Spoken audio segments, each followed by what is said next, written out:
नमस्कार, news nation के digital platform पे बहुत स्वागत है आपका। आपके साथ मैं हूं रंजना सिंह राठौर। नमस्कार, आपके साथ हूं मैं खुशबू मनोरमा मिश्रा। और देखिए, आज जिस विषय पर हम बातचीत करेंगे वो अपने आप में बहुत महत्वपूर्ण हो जाता है, क्योंकि महाराष्ट्र में देखिए शपथ ग्रहण जरूर हो गया है 5 दिसंबर को, लेकिन इन सब के बीच जो सबसे ज्यादा इंपॉर्टेंट है वो ये कि अभी तक विभागों का बंटवारा नहीं हुआ है। एक इंटरव्यू में पिछले दिनों जो मुख्यमंत्री है देवेंद्र फडणवीस, उन्होंने ये कहा कि 16 तारीख तक हम विभागों का बंटवारा कर लेंगे। कल भी देर रात उनकी गृह मंत्री के साथ बहुत इंपॉर्टेंट मीटिंग हुई है, लेकिन आज चर्चा का विषय यह है कि अजीत पवार ने मुलाकात की है शरद पवार से, जिनका कि आज जन्मदिन है। लेकिन जन्मदिन से इतर इस मुलाकात को कई मायनों से देखा जा रहा है बेहद महत्वपूर्ण तरीके से। और महत्वपूर्ण साथ ही ये भी हो जाता है कि देवेंद्र फडणवीस का दिल्ली का जो दौरा है वो यहाँ पर कई संभावनाओं को और आगे बढ़ाता है।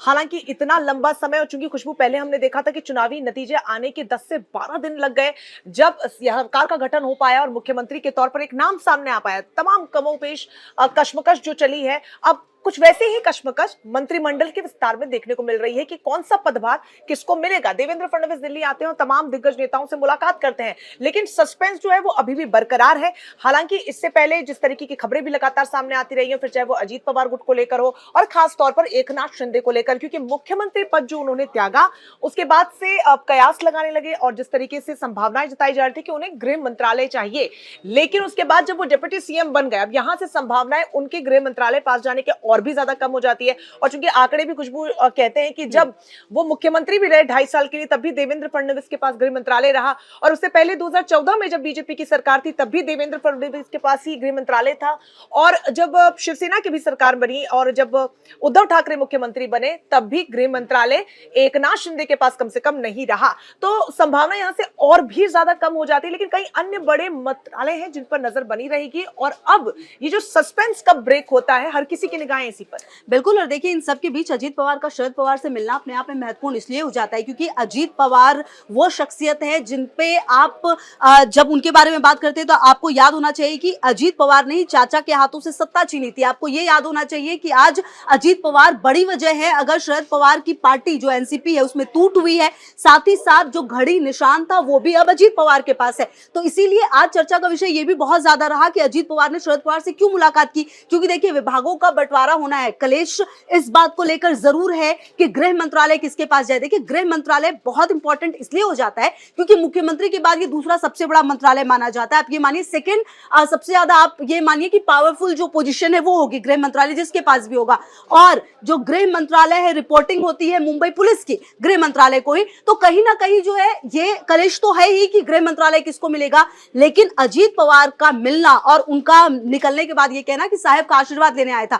देखिए, शरद पवार का जन्मदिन है, इस मौके पर प्रधानमंत्री मोदी ने भी उनको शुभकामनाएं दी हैं जन्मदिन की। और शरद पवार को आप सबसे पहले जानिए तो महज 24 साल की उम्र में उन्होंने राजनीति की शुरुआत कर दी थी। राजनीति का चाणक्य कहा जाता है, और अगर आज इंडी गठबंधन है, अलायंस है, तो उसके पीछे भी एक बड़ी वजह शरद पवार को माना जाता है। तो इन सब के बीच अजीत पवार की यह मुलाकात अपने आप में खास रही। देखिए, जन्मदिन मौका जरूर हो सकता है, लेकिन ऐसे नाजुक पल में जबकि मंत्रालय का बंटवारा होना है, काफी सारी खींचतान हुई, और जैसा कि हम चर्चा भी कर रहे थे 10 से 12 दिन लग गए ये डिसाइड करने में कि मुख्यमंत्री देवेंद्र फडणवीस होंगे और 2 मुख्यमंत्री का पद होगा। तो इन सब के बीच अजीत पवार की ये मुलाकात अपने आप में सियासी गलियारों में चर्चा का विषय बनी हुई है रंजना। और ऐसे में इंपॉर्टेंट ये भी है कि शरद पवार जिस तरीके से आपने बोला कि राजनीति के वो चाणक्य रहे हैं, एक ऐसा चेहरा रहे हैं, जब भी बात खासतौर पर विपक्षी गठबंधन की आते हैं, आप एक तरफ राहुल गांधी, मल्लिकार्जुन खड़गे, तमाम बड़े नाम सामने आते हैं, तो वहीं शरद पवार को भी भूला नहीं जाता है क्योंकि उनके इर्द गिर्द ही विपक्षी राजनीति घूमती हुई नजर आई और कई मोर्चों पर उन्हें हमने सरकार बनाते और गिराते हुए भी देखा है। ऐसे में अजीत पवार का उनसे मुलाकात करना, क्या इसमें कोई सियासी समीकरण भी हो सकता है? क्या किसी तरीके की एडवाइस, क्योंकि रिश्ते तो हैं, हालांकि कहा जाता है कि राजनीति में आपका कोई परमानेंट दोस्त और दुश्मन नहीं होता है, लेकिन चूंकि जन्मदिन का मौका, इस तरीके की शिष्टाचार भेंट हमने कई दौर पे कई मोर्चों पर अलग अलग विपक्षी नेताओं को भी देखी है। तो ऐसे में तमाम जो सवाल खड़े हो रहे हैं, हालांकि उसके पीछे आधार क्या है अभी उसकी पुष्टि तो नहीं हुई है, लेकिन फिलहाल चूंकि दिन बहुत बड़ा है और अब मंत्रिमंडल विस्तार होना है। और अजीत पवार की बात करें तो वित्त मंत्रालय को लेकर बहुत ज्यादा वो आश्वस्त है। इससे पहले भी वो वित्त मंत्रालय की जो जिम्मेदारी वो निभा चुके हैं और बहुत ज्यादा ज्यादा संभावनाएं खुशबू इसको लेकर भी हैं कि इस बार भी वित्त मंत्रालय उनको मिले, क्योंकि अब चुनाव के नतीजे जब आए, जिस तरीके से एकनाथ शिंदे की नाराजगी खुलकर देखने को मिली। एक वक्त ऐसा रहा जब उन्होंने ये भी बोला कि हमें अमित शाह जी ने, नरेंद्र मोदी जी ने बहुत सहयोग किया है और हम जनता की आखिरी खून के कतरे तक सेवा करते रहेंगे, हमारा यहां से कोई डिमांड नहीं है। एक प्रेस कॉन्फ्रेंस में वो अपने कामों को भी गिनवाते हुए नजर आए, तब खुलकर उनकी नाराजगी देखने को मिली है। ऐसे में अजीत पवार की तरफ से कम कोई इस तरीके की बयानबाजी सामने नहीं आई है, तो संभावना उससे यही लगाई जा सकती है कि जो भी मंत्रालय उनको मिलेगा, और हालांकि जो जिम्मेदारी वो बखूबी निभाते आ रहे हैं, जो कि वित्त मंत्रालय की रही है, वो उनको यहां से दी जा सकती है। बिल्कुल, और देखिए वित्त मंत्रालय मिल सकता है उनको, इस बात की काफी ज्यादा संभावना है, शायद इसी बात पर वो एग्री भी हुए हैं। बहरहाल आज जब मुलाकात करके निकले शरद पवार से और उनसे जब कई सारे सवाल किए गए, तो उनका यही जवाब था कि आज साहिब का जन्मदिन है, मैं उन्हें बधाई देने और उनका आशीर्वाद देने यहाँ पर आया हूँ। अच्छा देखिए, एक इंपॉर्टेंट चीज ये भी हो जाती है कि उनके साथ छगन भुजबल और प्रफुल्ल पटेल, ये दो बड़े नेता साथ में थे, इसके भी अपने आप में काफी मायने हो जाते हैं जब ये शरद पवार से मिलने के लिए पहुंचते हैं। और क्योंकि देखिए कई बार पिछले जुलाई की बात अगर आप करें तो महाराष्ट्र में काफी कुछ हुआ है, शिवसेना की टूट से लेकर एनसीपी की टूट तक, और इन सब में अगर अजीत पवार की आप भूमिका कहिए तो इसे कहीं से भी इग्नोर नहीं किया जा सकता। और देखिए रंजना, हम वो भी नहीं भूल सकते कि एक सुबह हम उठे और हमें पता चला कि देवेंद्र फडणवीस ने शपथ ले लिया अजीत पवार के साथ। तो अजीत पवार का जिस तरीके से रोल रहा है राजनीति में पिछले कुछ सालों में, जिस तरीके से वो सक्रिय हो गए हैं, तो ये संभावना लगाना बहुत बड़ी बात नहीं है कि आज शरद पवार से शायद कुछ बड़ी बात हुई हो, कुछ क्योंकि बीच में खबरें ये भी आ रही थी कि दोनों मिल भी सकते हैं। लेकिन इन सब के बीच अब जब उप मुख्यमंत्री पद की शपथ ले चुके हैं अजीत पवार, और आज जब मुलाकात हुई है, तो इन मुलाकातों के क्या मायने, नजर इस पर भी रहेगी। साथ ही साथ आज ऐसा कहा जा रहा है कि प्रधानमंत्री मोदी से मुलाकात देवेंद्र फडणवीस की हो सकती है, और ये जो मंत्रालय का कलेश है शायद ये खत्म हो सकता है, और ये क्लियर हो सकता है कि किसको किस तरीके से क्या विभाग मिलेगा। और ये भी महत्वपूर्ण है देखना कि गृह मंत्रालय, जिस पर नजर लगातार सबकी बनी हुई है, क्या देवेंद्र फडणवीस अपने साथी रखेंगे जैसा कि हमेशा बीजेपी ने रखा है, या एकनाथ शिंदे, जो कि एक समय में ऐसा हो गया था, लग रहा था नाराज होकर अपने गांव चले गए हैं, लेकिन वापसी होती है, उप मुख्यमंत्री पद की शपथ लेते हैं, क्या उनको वो गृह विभाग दिया जाएगा, ये भी अपने आप में काफी देखने वाली बात होगी। लेकिन मुख्यतः जो संभावनाएं हैं खुशबू, वो यही है कि गृह मंत्रालय बीजेपी नहीं छोड़ेगी, बिल्कुल। वो भी तब जब चुनाव में बहुमत के साथ बड़ी पार्टी बनकर निकली है। सहयोग की आवश्यकता नहीं थी, बहरहाल सहयोगी थे अजीत पवार और एकनाथ शिंदे, तो उनके साथ उन्हें सरकार तो बनानी ही थी।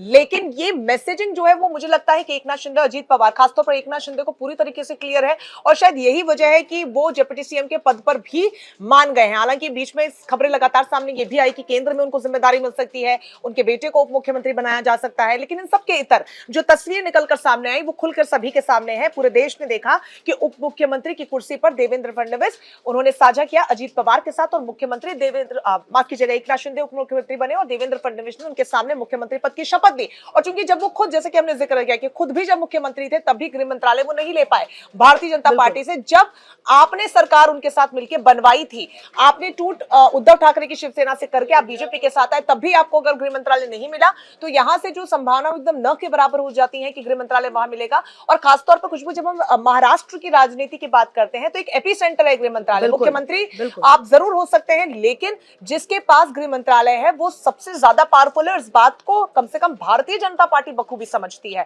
और शायद यही वजह है कि चित्त भी मेरी और पट भी मेरा, मुख्यमंत्री भी आप, क्योंकि आप बहुमत की पार्टी बनके वहां से निकले हैं, और साथ ही गृह मंत्रालय बीजेपी यहां से बिल्कुल भी नहीं छोड़ेगी। क्योंकि हमने जो पिछले चुनाव देखे हैं, जो पिछली सरकारें बनती हुई देखी हैं, कुछ इस तरीके के उदाहरण तो कम से कम अब तक नहीं मिलते। रही बात अजीत पवार की, और जिस तरीके का एक साइलेंट रोल वो प्ले करते हैं बैकग्राउंड से, वो बहुत पावरफुल भी होता है, जिसका जिक्र हम सभी ने देखा, आपने भी किया कि सुबह उठते ही देवेंद्र फडणवीस ने जिस तरीके से उनके साथ शपथ ले ली, वो बहुत चौंकाने वाला था। लेकिन अजीत पवार, जैसे एक तरफ शरद पवार अगर खुलकर बोलते हैं और चाणक्य उनको खुलकर बोला जाता है, तो वहीं अजीत पवार भी राजनीति करने में माहिर हैं, और हालांकि साइलेंट राजनीति के लिए बहुत ज्यादा मशहूर है, लेकिन वो जो करते हैं वो बिसात पूरी वहां पर बिछती है, और जो मुझे लगता है कम से कम उन्हें चाहिए वो अब तक उनको मिलता है। बिल्कुल, तो इस पर लगातार नजर रहेगी कि आखिरकार ये मंत्रालय का जो बंटवारा है, इस पर कब तमाम चीजें बिल्कुल क्लियर हो जाएंगी। क्योंकि आज जैसा कि हम बात भी कर रहे थे, प्रधानमंत्री के साथ शायद मुलाकात हो सकती है मुख्यमंत्री देवेंद्र फडणवीस की, उसके बाद सब कुछ क्लियर हो जाएगा। और इन सब के बीच नजर इस पर भी कि अजीत पवार के और शरद पवार के